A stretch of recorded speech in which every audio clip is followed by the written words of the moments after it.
Today I'm challenging myself to build the most historically accurate LEGO D-Day Moc. I'm gonna use real World War II aerial reconnaissance photography to do it, and no, I will not be building Omaha Beach. Looking back at my old LEGO videos, you'll find not 1, 2, but 3 LEGO D-Day builds, and a quick search on YouTube will show that I am not alone.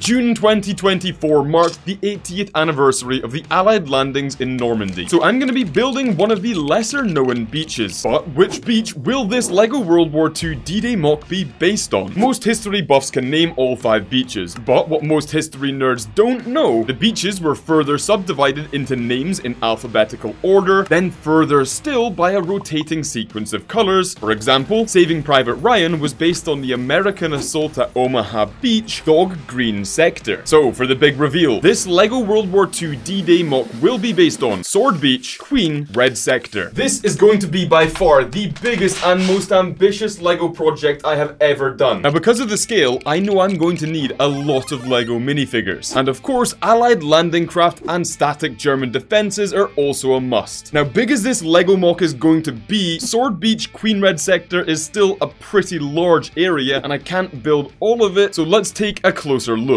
After cross-referencing a range of archived invasion plans, aerial reconnaissance, and actual footage from the day, I have decided to build Strongpoint COD, better known as the Twin Villas. These are the twin villas marked on a map and aerial reconnaissance photographed from above. This, however, is what it looked like as the Royal Marine Commandos hit the beach as they were led forward to battle by Bill Millin, a kilted piper playing Highland laddies as the men advanced up the beach. Now that is a lot of information to take in. Now I would like to mark it out on the base plates to show you roughly what it's going to look like. Now a big build needs lots of bricks, most of which are in that build over there, so it's got to go.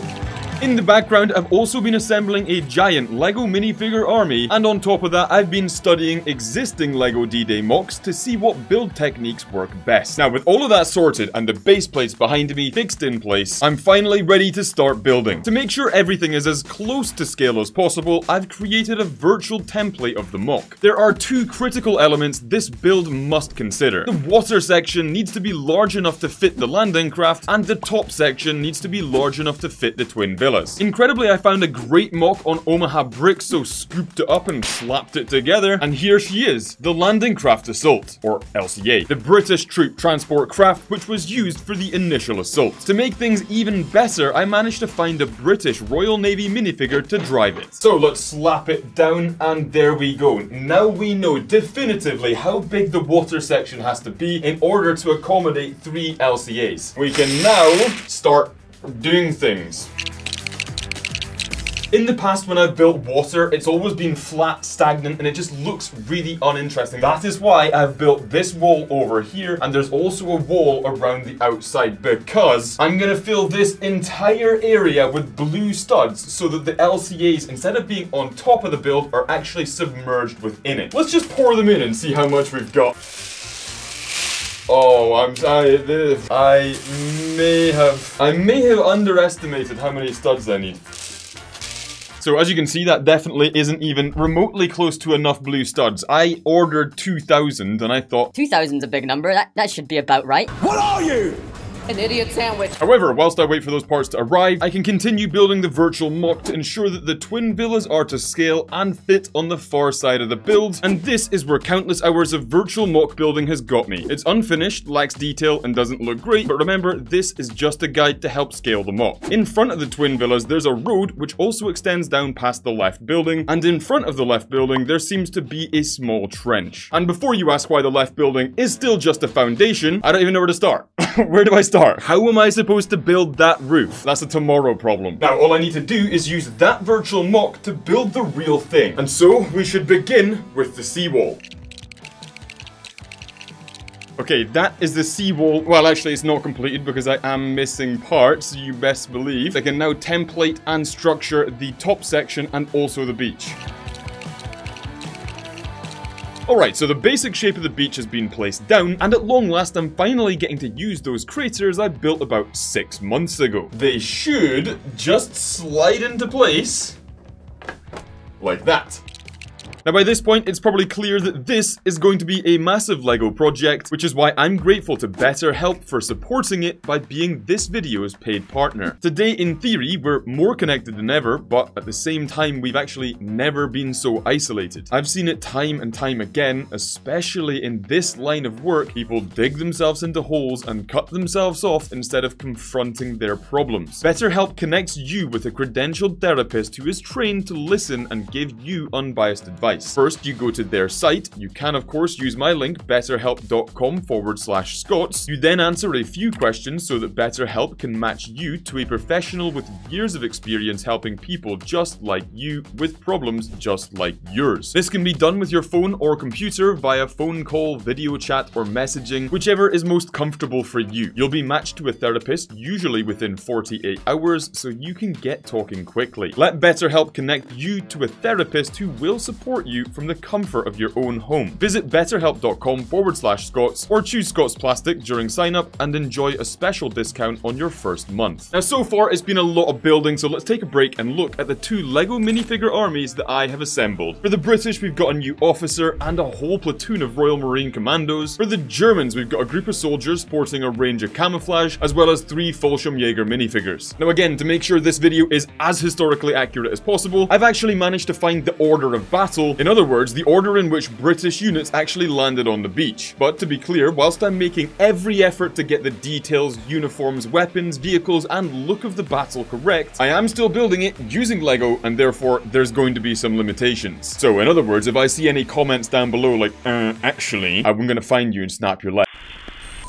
Now, in case this LEGO World War II minifigure army wasn't already big enough, if you can believe it, there's more. Rick from theminibrick.com sent me these minifigures as a gift. Inside should be Americans and also Germans. Straight away, nice packaging to be fair. Let's have a quick lookie. I can see the helmets already look really good. Within the box was 3 American infantry, 3 German infantry. There's also 3 more Germans wearing camouflage, and then 2 unique individual camouflage units, again also German. And finally, even more Germans. They've got winter camouflage this time. Now, before I can place any of those minifigures onto the build, I first have to finish the build. And ladies and gentlemen, I have come up with an ingenious plan.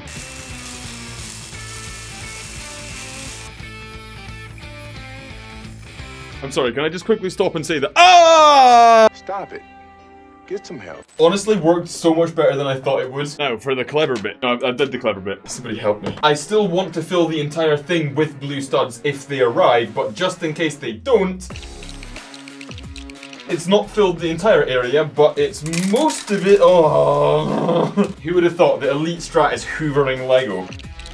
So, whilst it's not enough to cover the entire area, it looks better than it did, so I'm gonna call that a success, which is an unfamiliar feeling. However, it's not all good news. My desperation for LEGO parts reached such a point that I panic bought this box of LEGO, and after looking at the back of it, it turns out that literally none of it is even remotely helpful for this build whatsoever. Nice. However, what I can do is finish the top section of the build and then start the twin villas. The water section was giving me nightmares, so I've made some changes. Whilst I'm waiting for more studs to arrive, I've added a slight gradient using different shades of blue. And I've also sprinkled the blue studs that I do have on top of the blue plates to give it a bit of depth. Now, whilst I don't have blue studs, what I do have is some white studs. This looks very suspicious. Now, you can probably guess what happens next. And so hopefully this is a bit more obvious now. I want this to look like waves crashing on the shore. Now, you'll also notice the entirety of the top section has also now been elevated. Now, whilst you can see the road section has still only been very roughly marked out, these 2 grey squares show where the twin villas are going to be built. But also, there's a massive hole in the middle of it. And this is where it gets incredibly confusing. I want to make sure this Sword Beach Queen Red Sector mock is historically accurate. However, I don't know if that is supposed to be a trench or a wall. Initially, I thought it was a trench because it shares similarities with what are clearly trenches either side of it, but I'm starting to have my doubts. To support the theory of it being a trench, I'd say it's similar in shape to the trenches either side of it, but to support the theory of it just being a garden wall, I'd say it seems more narrow and shallow than the other trenches, and it also looks a bit like the road extends behind it, maybe? Basically, I don't really know. Which is precisely why it's currently just a big hole in the mock, because I want to keep my options options open just in case I figure it out. In other very exciting news, some parts have arrived for the other 2 LCAs, allowing me to do this. Wow. With the majority of the rough templating finalized, I've started to refine and shape the size of the roads. By placing green wedges over the tan plates, it gives the road a bit more depth and makes it look a bit more natural too. Now that we've made some progress on the road, I'm moving back down to the beach to repeat the same process. I'm going to layer multiple levels of tan and dark tan wedges to give the beach a natural looking gradient. Good news! With the parts that arrived a few days ago, I finally managed to build 2 more LCAs, which means I can cram even more minifigures into what I'm sure will be the world's worst boat ride. Now, referring back to the order of battle, we can see the invasion took place in 3 waves. From the initial assault brigade, the first infantry to land was 1st Battallion South Lancashire Regiment and the 2nd Battallion East Yorkshire Regiment. And so they will be in our first 2 landing craft. The 3rd LCA will go to the Royal Marines of 4 Commando and 4-1 Commando. Now, if you've been paying close attention, you will see that the 1st and 3rd landings were in fact armor, and amongst them specifically Sherman DD tanks. Thankfully, Ethan from Brick by Design has offered to send me one of their LEGO Sherman duplex drive tanks. Okay, so this was the part where I was gonna give you a build update. I was going to say that I've made a lot of progress on the beach. I was also going to talk about how I've used green wedges to clearly mark down the roads and then compare what I've built to the original images just to see how historically accurate this truly is. However, there is only one big, very, very big problem. I still wasn't sure whether this was supposed to be a trench or just a garden or a road or just whatever the hell it was supposed to be. That was until I did just a bit more research. Come on. There's got to be more. You can literally see it on a modern map as well. That road structure is still there. Oh, what's this? Ah, look at that. Wait, hold on. No, it's just cut out the wrong bit. I believed there was a seawall that went along here. Looking over here, I don't think there is. This is what I thought was a seawall, but it now actually looks like it's sand dunes, and it also looks like it's a bit of a way down to it. I might have to redo a significant portion of this build. So just to be clear, you see this really big, significant feature of the build which took a lot of time to make? Yeah, it just straight up just doesn't exist. Yes. Which does mean that, yes, I'm going to rip the entire thing out and basically start again. Back to square one. Right, at least one thing we do know is that this is not a trench, and it was a massive waste of time, so I'm gonna just put green to cover it up because I hate its existence. Done. Done. Now, one of the key features is the twin villas, and we still haven't even built the foundation, so I suggest we do that. Would you believe me if I said this build will probably cost a good couple £1,000? I'm not joking. Let me show you inside one of these. Hold on. Just a little shout out to whoever packed this. I can appreciate that. But there's none under it. Even more in there. All the sand, like the tan, the dark tan, the green. All the bits that I basically need to do this build. Oh my god. Oh my god. Come on. Come on! It's also about 4 million degrees in here. I kinda just want to punch a wall. Does anyone know what I mean? I'm gonna get a little bit of aggression out. This is what remains of that LEGO Jeep. I kinda meant to hit the soundproofing. Yep, this is a rented property. Should we do some building? Or something? Oh! Some more blue studs have arrived. It's looking slightly better than it was before. I can't believe I've got to redo the beach. 24 hours later. Look! I'm building. The concrete seawall has been torn out and replaced with sand dunes. I used olive to try and blend the sand into the grass, and let's be honest, it hasn't gone very well. To address the elephant in the room, yes, the right building is mostly finished, although there are gaps in the roof and none of the windows ever arrived. However, what did arrive? More blue studs. Meaning I can do this.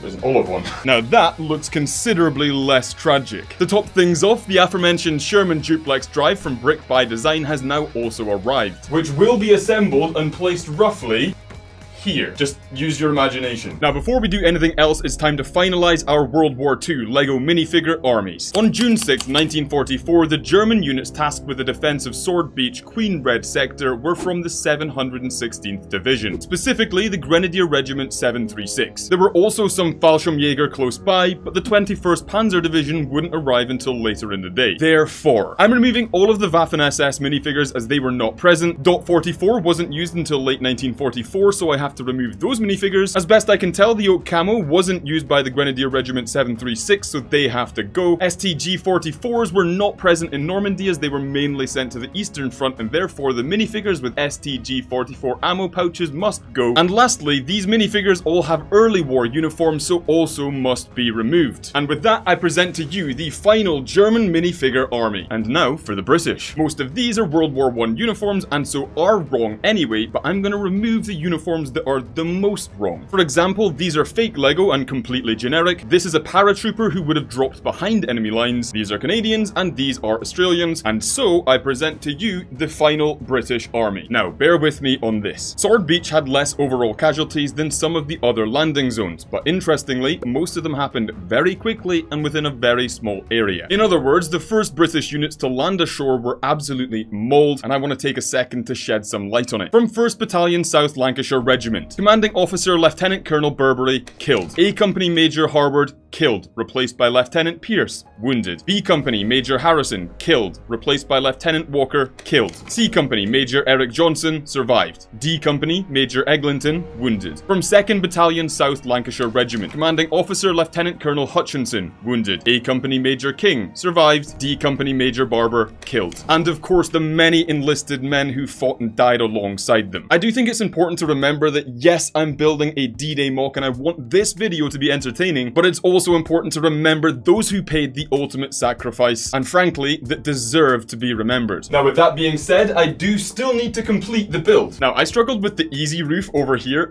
so I don't even know where I'm going to start with this next one. Many unbearable hours later. Yes, I did spend the entire day building that roof over there in my dressing gown. Am I happy with the result? No. I ran out of time, I ran out of parts, I ran out of patience, but yes, finally the second twin villa has now been finished. It does have a few holes in the roof, and no, it doesn't exactly look like the real thing. And no, actually, I've got nothing more to add on that. I don't care. It's staying. Now let's tidy the desk so it looks a little bit less like my flat's been hit by a bomb, and then we'll see where we got to. And just like that, I'm showered and dressed. Also, in my hands, a Sherman duplex drive from Brick by Design. And so for the moment of truth, we shall place it there. Done. All I've got to do is do a bit of detailing, but also add the German and the British armies, and then we're almost there. Let's get to it. The British minifigures have been placed and I have made an decision. So you remember earlier in the video there was a bunch of minifigures that I removed because they weren't quite as accurate. I'm probably going to now bring them all back because the build is so big that it actually looks empty. However, the German uniforms that I had picked out were a lot more accurate, and also because they're defenders, hopefully I don't need quite as many of them.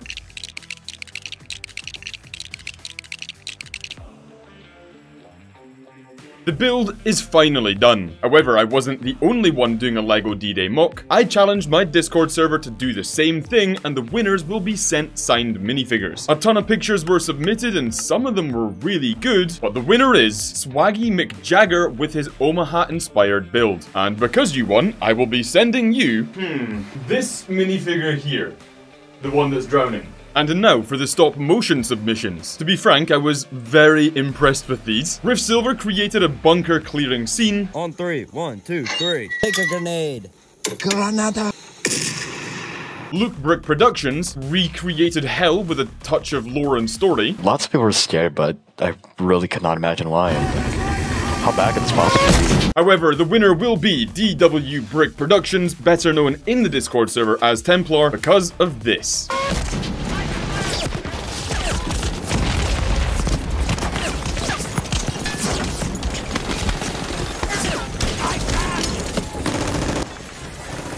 Yeah, I think it's fair to say that that was pretty good. And so the minifigure that you have won will be that sniper which has fallen over in the Twin Villa. Okay, so finally, it's time for the big reveal. This is Sword Beach, Queen Red Sector, WN20 on the morning of June 6th, 1944. Comparing the finished build to the aerial reconnaissance photography as well as pictures from the beach on the day, to be honest, I'm really happy with the outcome. The most identifiable feature from this Sword Beach mock is of course the Twin Villas. The right building was an absolute pleasure to design and build, whereas the left building is the stuff of nightmares. You can clearly see that the road follows alongside the buildings and then connects into the road that follows the seafront, and what once was a giant concrete seawall is now a gradiented slope which blends the beach into the grass. And with more studs finally arriving, the 3 LCAs now look like they're moving through the water, not just sitting on a blue baseplate. But that's just the build and the layout. Let's take a closer look at how the battle is unfolding. The British invasion is spearheaded by a Sherman duplex drive, intent on knocking out strongpoints and clearing a path for the infantry. 1st Battallion South Lancashire Regiment have landed in the central LCA and have begun pouring out onto the beach against a hail of bullets, where one soldier has already lost an arm and just behind him is an officer, and well, we know what happened to most of them. 2nd Battallion East Yorkshire Regiment have also landed, but immediately taken casualties as they dashed forward to find cover. One unfortunate man caught a bullet in the head, whilst another was torn apart by an explosion. A 3rd soldier has been injured and is seeking medical attention. 4 Commando and 4-1 Royal Marine Commando follow closely behind, soon to go down in history when Piper Bill Millen marches off his landing craft and straight up the beach to the tune of Highland Laddie on his bagpipes. Sadly, some of the British men will meet their end before even setting foot on the land. And now,